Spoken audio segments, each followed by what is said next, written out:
ஒரு நிமிஷம்.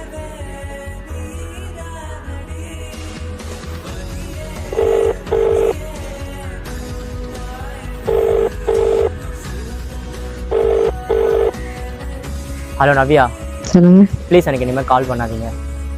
நீங்கள் தான் கால் பண்ணுறீங்க தெரிஞ்சு நான் கண்டிப்பாக அட்டன் பண்ணிருக்க மாட்டேன். இப்போ கூட எங்கே அவள் கஷ்டப்பட போகிறாளோன்னு ஒரு நார்மலாக உங்கள்கிட்ட ஃப்ரெண்டு பேசுகிற மாதிரி பேசுனேன். அப்போ சொன்னதான் இப்போவும் என்னால் உங்களை லவ் பண்ண முடியாது. அவகிட்ட போய் நான் எல்லாத்தையும் சொல்ல போகிறேன். இது வரைக்கும் நான் அவளை ஹர்ட் பண்ணதில்லை, இதுக்கப்புறம் நான் அவளை ஹர்ட் பண்ணவும் மாட்டேன். அவள் தான் எனக்கு எல்லாமே, அவள் மட்டும்தான். பாய்.